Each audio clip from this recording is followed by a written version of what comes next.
Vamos então à palavra do Senhor. Sei que nos últimos meses aqui estiveram na série Um Rei, um Livro, um Povo, uma viagem panorâmica pelo Antigo Testamento com os olhos postos em Jesus, o Rei prometido.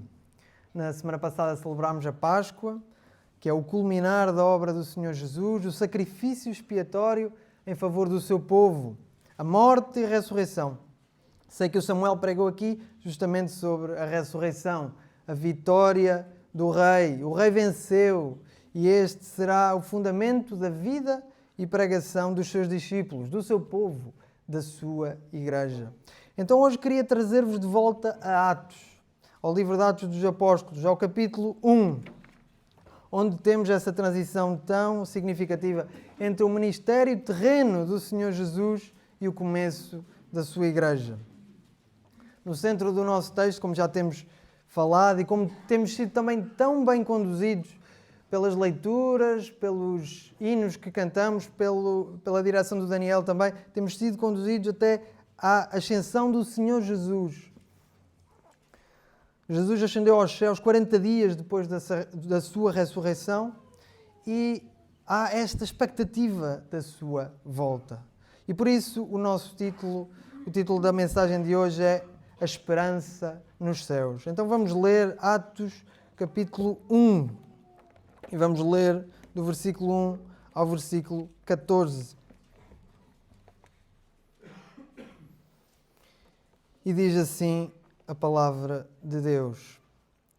Fiz o primeiro tratado, ó Teófilo, acerca de tudo o que Jesus começou, não só a fazer, mas a ensinar, até ao dia em que foi recebido em cima, depois de ter dado mandamentos pelo Espírito Santo aos apóstolos que escolhera, aos quais também, depois de ter padecido, se apresentou vivo, com muitas infalíveis provas, sendo visto por eles por espaço de 40 dias, e falando do que respeitava ao reino de Deus.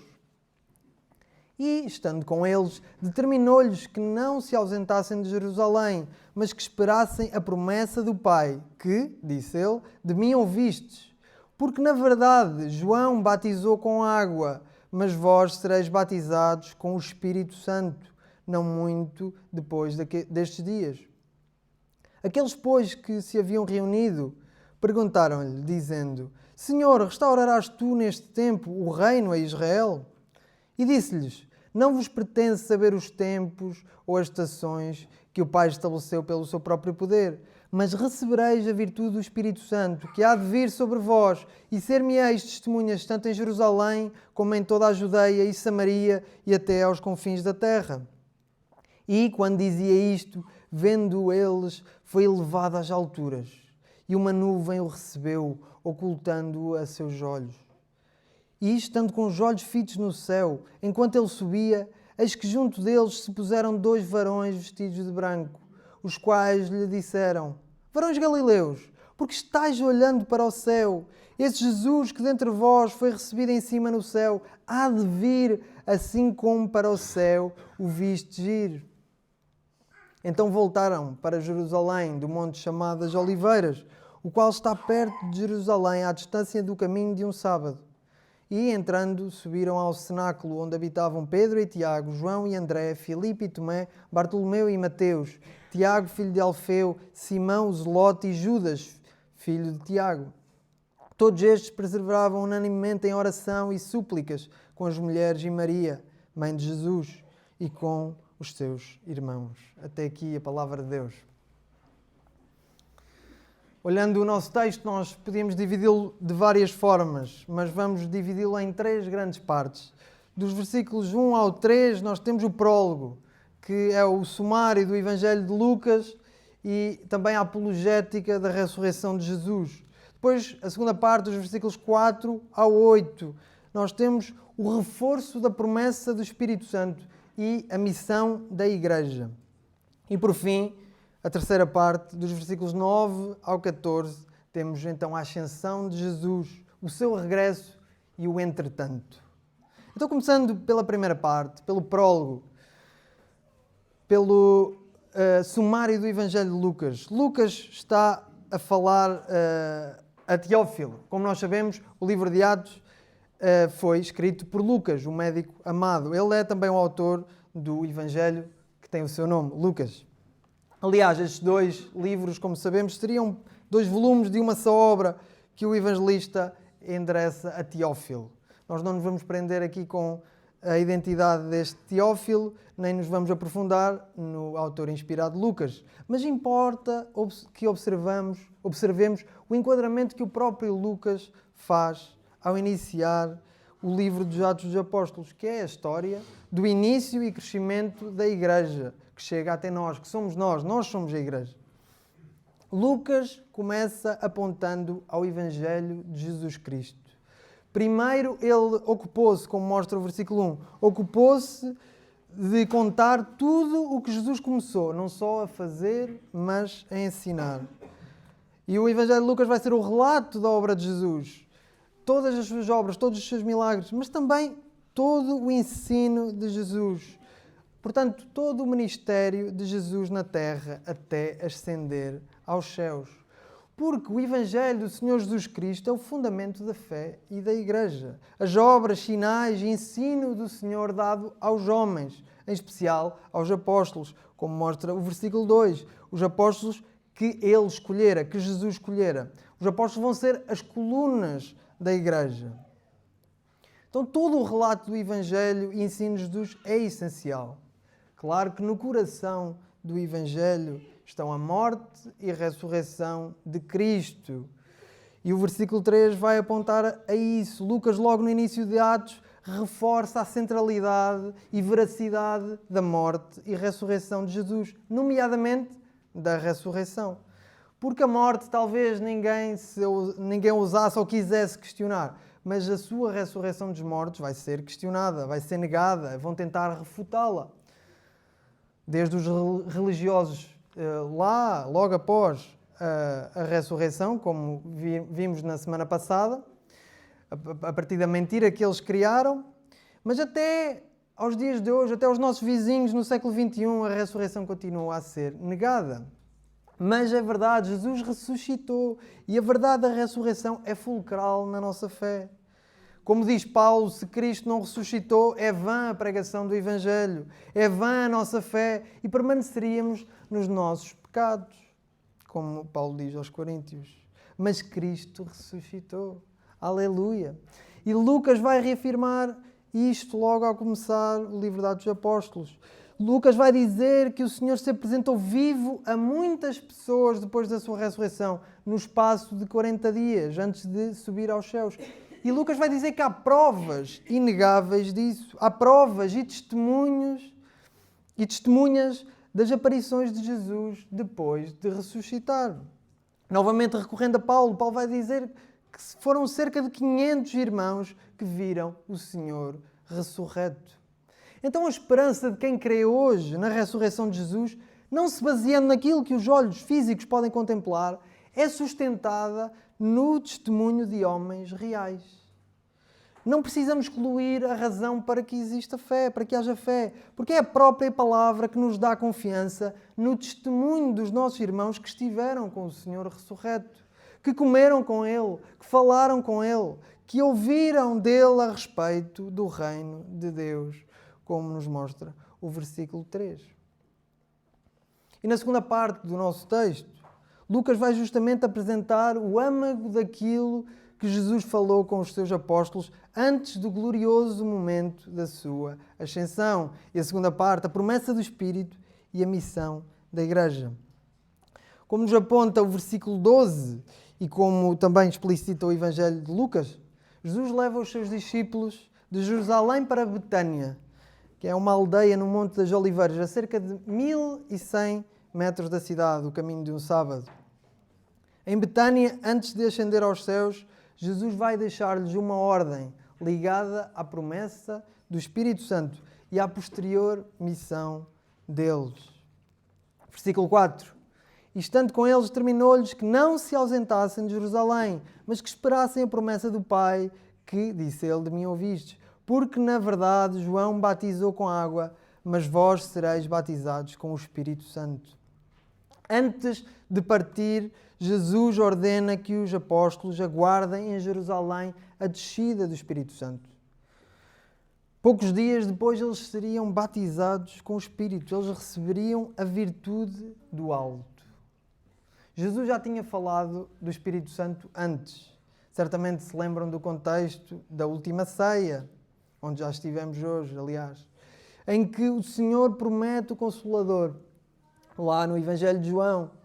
O Consolador que ficaria para sempre com os seus. O Espírito da verdade que habita nos crentes, que lhes ensina todas as coisas e traz à memória as palavras de Cristo. Jesus diz que é o Espírito quem convencerá o mundo do pecado e da justiça e do juízo. É aquele que conduz à verdade e glorifica a Cristo. Então Jesus subiria e o Espírito desceria sobre os crentes. E este é um acontecimento único, é um acontecimento ímpar na história da redenção e da revelação de Deus. E é de importância tremenda para nós, é de importância tremenda para a Igreja.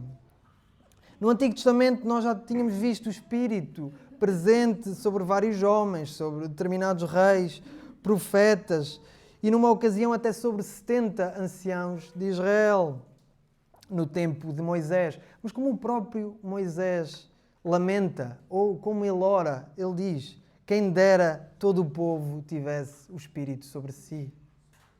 O Espírito não estava sobre todo o povo. O Espírito nunca esteve derramado plenamente sobre o povo no Antigo Testamento. E esta é a grande diferença, é uma grande e tremenda diferença para a nova aliança, para o Novo Testamento. Com o Rei Jesus, todo o povo recebe a virtude do Espírito Santo. Todos são ungidos com o Espírito Santo. E Jesus vai associar o cumprimento da promessa da vinda do Espírito Santo, do Consolador, à sua ascensão. É preciso que Jesus vá para que o Espírito desça. E agora vou para aquele que me enviou, e nenhum de vós me pergunta: para onde vais? Antes, porque isso vos tenho dito, o vosso coração se encheu de tristeza. Todavia digo-vos a verdade, que vos convém que eu vá, porque se eu não for, o Consolador não virá a vós. Mas se eu for, enviar-vos-ei. João 16. E agora, em Atos, Jesus está, de certa forma, a reforçar aquilo que já tinha dito antes. É preciso que eu vá. É preciso que eu suba.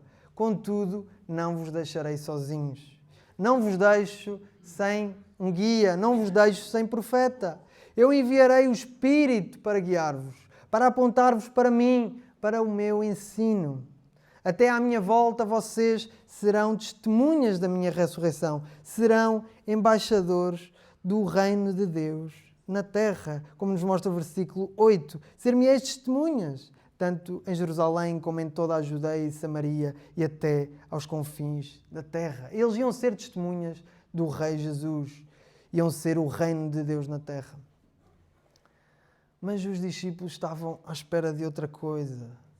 Eles esperavam que Jesus instaurasse hoje, naquele dia, o reino físico e político de Israel, como nos mostra o versículo 6. Senhor, restaurarás tu neste tempo o reino a Israel?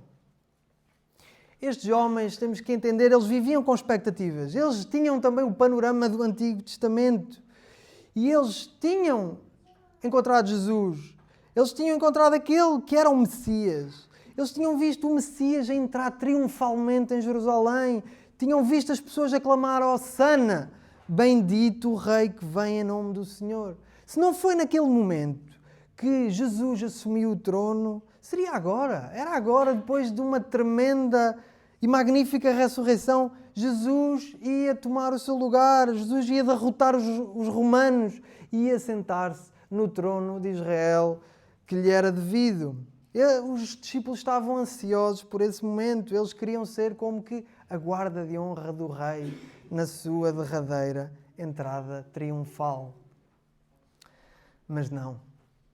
A visão deles quanto à natureza do reino e o timing deles estava equivocado. Jesus está a mostrar-lhes que se sentará no trono, sim, mas nos céus. E que o seu reino será agora um reino espiritual. Não é chegado o tempo do reino físico que eles tanto esperavam. Mas também não lhes compete saber, como Jesus diz no versículo 7. Não vos pertence saber os tempos ou as estações que o Pai estabeleceu pelo seu próprio poder. Agora é o tempo do reino espiritual. É o tempo do reino através do Espírito. Vejam como ele se inaugura. Como é que o reino de Deus se inaugura? Jesus voltaria à glória, na verdadeira entrada triunfal. O rei a ascender aos céus, o momento para onde olham todos os profetas do Antigo Testamento e onde olham os salmos de entronização, o salmo com que começamos o culto de hoje, a verdadeira entrada triunfal, Cristo a subir aos céus e a ser recebido, onde Ele apresenta o sacrifício perfeito que realizou pelos seus. Sacrifício que não só foi aceito, mas fez com que Jesus fosse publicamente entronizado como Rei dos Reis. Está agora Cristo sentado à direita de Deus. Está um homem à direita de Deus. O nosso sumo sacerdote, aquele que intercede por nós continuamente. Sem Jesus nos céus, a nossa salvação não seria eficaz. As nossas orações e serviço, as nossas vozes, o nosso louvor não chegariam a Deus. E nós não teríamos o Espírito derramado sobre a Igreja. Mas Jesus sobe aos céus e enviou o Espírito para capacitar os seus discípulos para cumprirem a missão que Ele tinha deixado. E como já vimos no versículo 8, a missão era eles serem testemunhas de Jesus em Jerusalém, na Judeia, Samaria e até aos confins da terra, expandindo o reino concentricamente até aos confins da terra, por todo o mundo. Nas palavras de João Calvino, a tarefa da Igreja é tornar visível o invisível reino de Deus.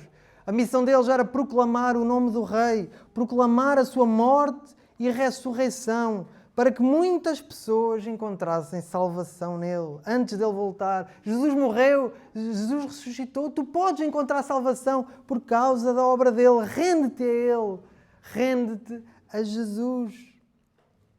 E para eles cumprirem esta missão de serem testemunhas de Jesus, eles precisavam da mesma virtude que repousou sobre o Senhor. Eles precisavam da mesma força, do mesmo poder, do mesmo Espírito que levantou o Senhor do túmulo. E eles iam ter o Espírito e agora estar com o povo de Deus, sempre. Já não é como no Antigo Testamento, mas agora o Espírito está com o povo de Deus. Então, quando abrissem a boca para falar de Jesus, lá estaria o Espírito do Senhor. Quando resistissem ao pecado e ao diabo, lá estaria o Espírito do Senhor. Quando crescem e se amassem, como igreja, caminhassem com esperança, lá estaria o Espírito do Senhor. O Espírito conduziria cada um deles. O Espírito conduziria a igreja à verdade. A expansão do Evangelho de Cristo, o crescimento da sua igreja é obra do Espírito do Senhor. E nós falamos tão pouco do Espírito. Permitam-me esta reflexão. Contra mim mesmo falo. Nós falamos, e bem, do Pai, do Filho, mas menos vezes referimos a obra do Espírito Santo. Graças a Deus pela música que cantámos, tão linda, tão apropriada e tão importante para honrarmos o Espírito do Senhor, pessoa do Espírito. Ao não falarmos do Espírito, nós perdemos parte da beleza e amplitude da nossa redenção, que foi operada harmoniosa e perfeitamente pelo Deus Trino, Pai, Filho e Espírito Santo. Reparem como as três pessoas da Trindade estão presentes e unidas no nosso texto. Versículo 1, Jesus. Versículo 2, pelo Espírito Santo. Versículo 4, a promessa do Pai, que de mim, Jesus, ouvistes. Versículo 5, João batizou com água, vocês serão batizados com o Espírito Santo. Versículo 7, os tempos e as estações que o Pai estabeleceu. Versículo 8, recebereis a virtude do Espírito Santo, que há de vir sobre vós, e ser-me-eis, Jesus, a Trindade espalhada pelo nosso texto.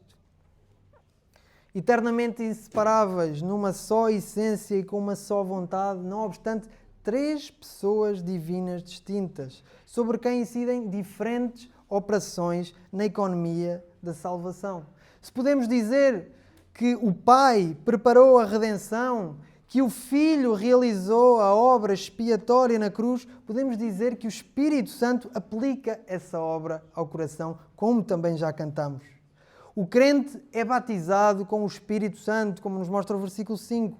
É ungido por Ele, é coberto por Ele e passa a ser morada dele.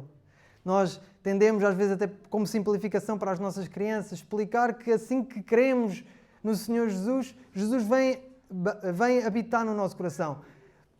Sendo completamente corretos com a teologia, não é o Senhor Jesus que vem habitar, porque o Senhor Jesus é uma pessoa. É o Espírito do Senhor que vem habitar no coração do crente e Ele habita mesmo no coração do crente.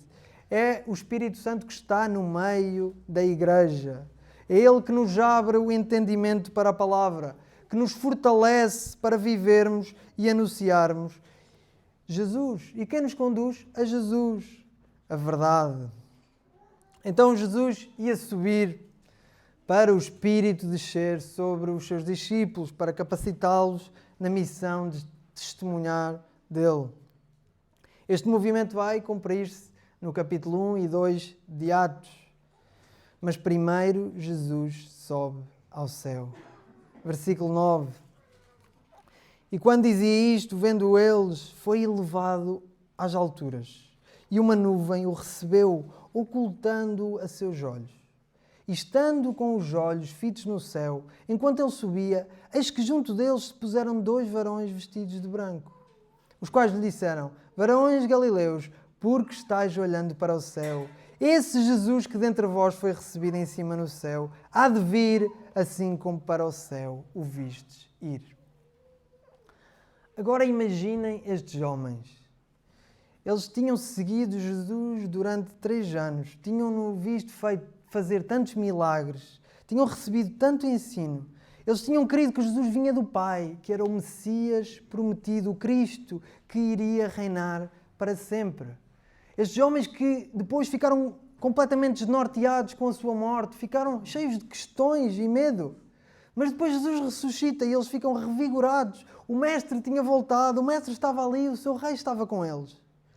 De repente, vê-no agora subir ao céu, partir deles, desaparecendo entre as nuvens, sendo recebido no céu, coberto pelas nuvens.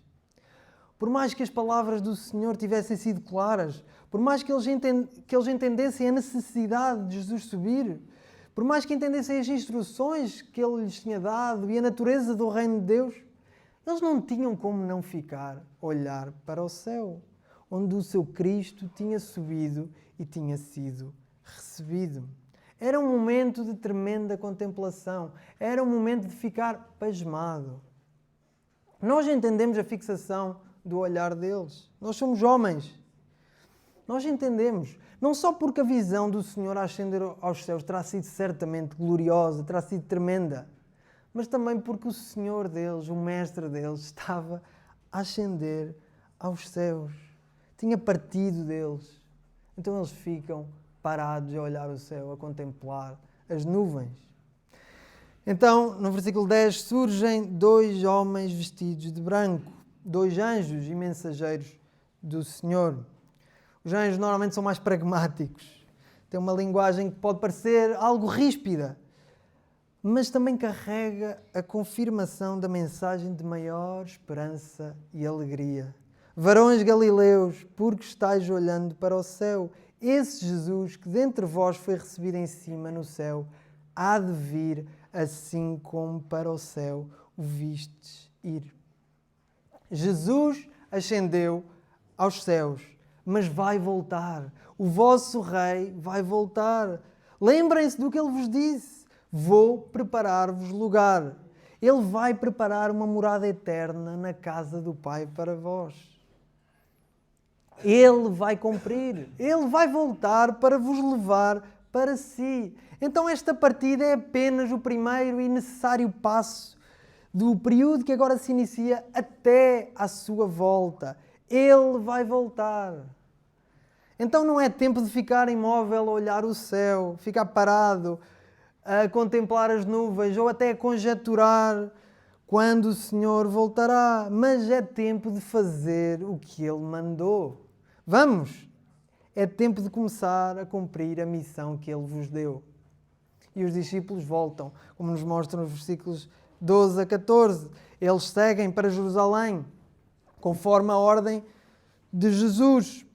E lá no cenáculo onde habitavam os 11, eles permanecem juntos. Não só os discípulos, mas também algumas mulheres, os irmãos de Jesus, a mãe de Jesus, perseverando unanimemente em oração e súplicas.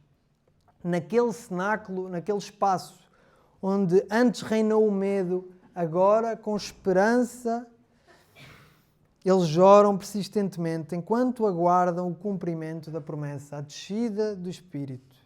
Eles esperavam, eles ficaram em espera, mas na dependência do Senhor.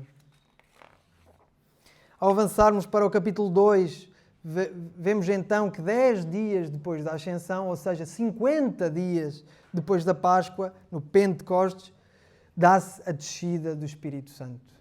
O Espírito Santo desce sobre a igreja. A partir daí, rapidamente, a frase de Jesus: sereis minhas testemunhas em Jerusalém, Judeia, Samaria e até aos confins da terra, se torna mais real. Também a frase onde meditaram na semana passada, indo, fazendo discípulos, batizando em nome do Pai, do Filho e do Espírito Santo, se torna cada vez mais real após a descida do Espírito Santo.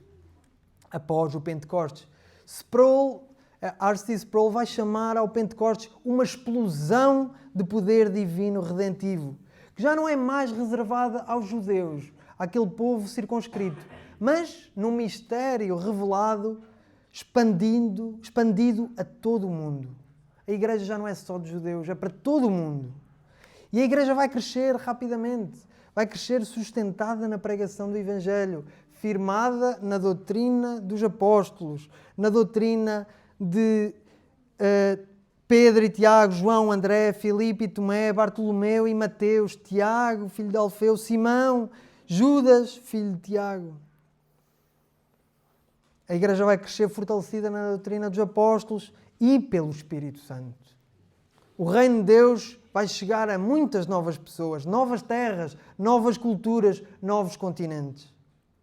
A morte e a ressurreição de Cristo, testemunhadas e queridas entre judeus, gregos, romanos e por aí fora.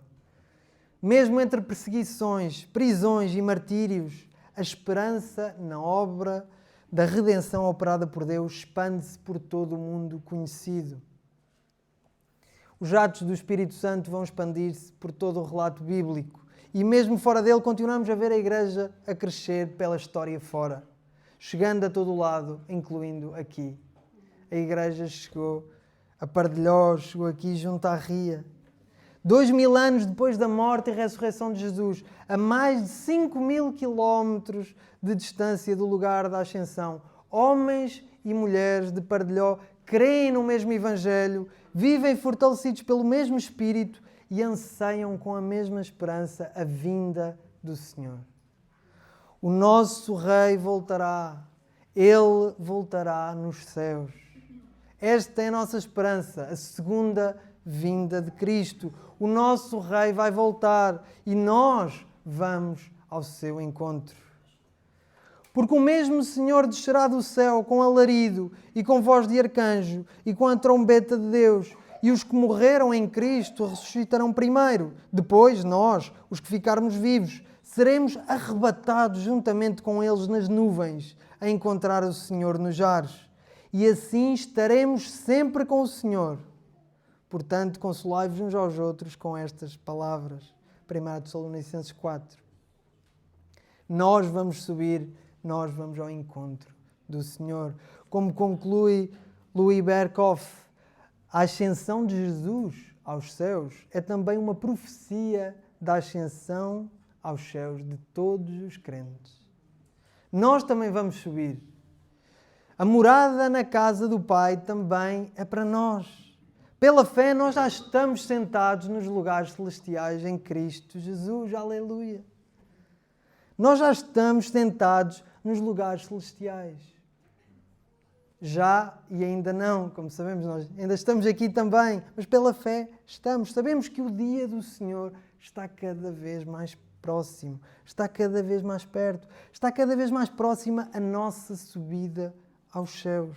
A subida aos céus de todos aqueles que creem no Senhor, de todos aqueles que já se renderam ao nome do Senhor Jesus. Enquanto o Senhor Jesus não volta para buscar a sua igreja, a que somos chamados a viver aqui, perante a ascensão de Jesus, que igreja nos importa ser? Passando à aplicação, em primeiro lugar, importa-nos ser uma igreja que crê e prega verdadeiramente a morte e ressurreição de Jesus, a sua ascensão e segunda vinda. Como os apóstolos receberam do Senhor, testemunharam da sua obra e comunicaram os seus ensinamentos, nós somos chamados a caminhar no mesmo testemunho. Somos chamados a pregar Jesus aqui do púlpito. Somos chamados a ensiná-lo entre nós na igreja. E somos chamados a anunciar Jesus a quem está lá fora. Venha Jesus, o Rei Jesus. Ele morreu e ressuscitou. E pode dar-te vida, pode dar-te salvação, pode dar-te esperança nos céus. Somos chamados a sermos verdadeiras testemunhas de Jesus Cristo. Mas para isso, nós temos de crer verdadeiramente que Jesus morreu, ressuscitou, ascendeu aos céus e que voltará. Nós temos que crer verdadeiramente. E isso passa pelo nosso testemunho, passa pela nossa palavra, testemunharmos de Jesus com as nossas vozes, mas também pelas nossas vidas. A nossa vida tem que ser um testemunho vivo de que cremos que Jesus morreu, ressuscitou, subiu ao céu e voltará. Tem que ser algo que é na primeira pessoa, não que nós tenhamos visto fisicamente Jesus a ressuscitar e a ascender aos céus, mas pela fé cremos plenamente. E isso permeia, isso afeta todas as áreas da nossa vida. Então, quem está fora, ao ponto de olhar para nós, olha para nós, perante a forma como nós encaramos os outros, a forma como nós amamos os outros, como nós também amamos a verdade, amamos a justiça e a bondade, a forma como nós olhamos para o dinheiro, para o que é valioso para nós, para qualquer valor terreno, a forma como nós sofremos, a forma como nós ficamos de luto, como nós encaramos a morte, a forma como nós encaramos todas as coisas na nossa vida, que sejam um testemunho verdadeiro de que nós cremos na ressurreição de Jesus e na sua vinda. Ao ponto de quem está de fora diga, não, verdadeiramente esta pessoa crê em Jesus e na sua ressurreição. Eu até posso nem concordar, mas estas pessoas daquela igreja vivem para Jesus e estão certas de que Ele irá voltar. Então, em primeiro lugar, importa-nos ser uma igreja que crê e prega verdadeiramente a morte e ressurreição de Jesus, a sua ascensão e a sua vinda. Em segundo lugar, importa-nos ser uma igreja que crê verdadeiramente no Espírito Santo e depende do seu poder. Como os apóstolos, como a igreja primitiva, nós também recebemos o Espírito Santo. O Espírito Santo está no coração de todos nós, os que cremos no Senhor Jesus. Foi Ele quem abriu os nossos olhos, também já cantámos sobre isso, graças a Deus. Foi o Espírito Santo quem aplicou as bênçãos da salvação à nossa vida. Então, em primeiro lugar, somos chamados à gratidão e honra ao Espírito Santo na igreja. Somos chamados a cantar louvores também à pessoa do Espírito, a dar-lhe honra e glória. Em segundo lugar, somos exortados a crer e a depender do seu poder para a direção e crescimento da igreja, mas também para as nossas vidas. O mesmo Espírito que estava com o Senhor Jesus, o mesmo Espírito que o fortalecia, tem poder para fazer grandes obras no nosso meio. Este é o Espírito que tem poder para te convencer, para vir fazer morada em ti, se ainda não és Jesus, e te rendes a Ele. Este Espírito tem o poder para te convencer do pecado, da justiça e do juízo. E se tu já és Jesus, é o mesmo Espírito que tem poder para ser na tua vida, para ajudar-te a ser testemunha de Jesus, a caminhar em fé, esperança e amor, em santidade. É o Espírito que tem poder para encaminhar a tua oração, o Espírito que pode fazer grandes obras no meio da igreja e na tua vida. Ele pode converter aquele familiar por quem tu oras tanto. Ele pode retirar aquele pecado escondido com o qual tu lutas. O Espírito Santo tem poder. Que a nossa igreja creia e dependa do Espírito. Não das nossas forças, mas do Espírito. Porque nós vamos falhar. As nossas forças falharão, mas o Espírito do Senhor nunca falhará. Então importa-nos ser uma igreja que crê verdadeiramente no Espírito e depende do seu poder. E por fim, uma igreja que descansa plenamente nos braços do Pai, confiada na sua soberania. Pai, Filho e Espírito Santo. Não nos compete saber os tempos e as estações que o Pai determinou. Não importa assim tanto conjeturarmos. Importa ansiarmos a vinda do Senhor, desejarmos esse dia, mas não nos importa tanto estar com uma calculadora ou uma agenda na mão a fazer contas. Nós não sabemos quando será o final dos tempos. Sabemos sim que está mais próximo. Nós não sabemos quando será a vinda do Senhor, mas sabemos que é certo e não falhará. Deus é fiel, assim como Ele prometeu a redenção no Antigo Testamento e cumpriu em Jesus, assim como Jesus prometeu o Espírito e cumpriu ao derramá-lo sobre a igreja. Ele prometeu levar-nos a casa. Ele cumprirá. Então, nós descansamos à sombra das asas daquele que criou e sustém todo o universo.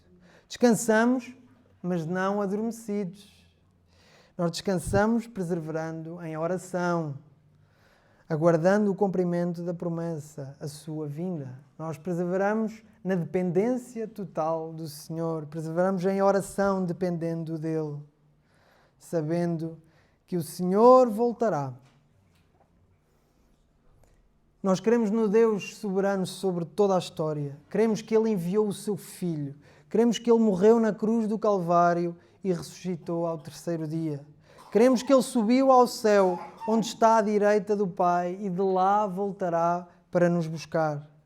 Cremos que se com Ele morremos, com Ele ressuscitaremos. E como Ele é, nós seremos. Cremos que subiremos, com Ele estaremos para todo o sempre. Aleluia! Com corpos glorificados. A nossa esperança não é só nesta vida. A nossa esperança está na eterna vida guardada em Cristo. A nossa esperança está nos céus, onde vamos juntos ao encontro do Senhor. Homens e mulheres de Pardelhó, por que estáis a olhar para o céu? Esse Jesus que foi recebido em cima nos céus há de vir novamente. Então dizemos, Maranata e Hosanna, bendito o que vem em nome do Senhor. Que o Senhor abençoe a sua palavra aos nossos corações.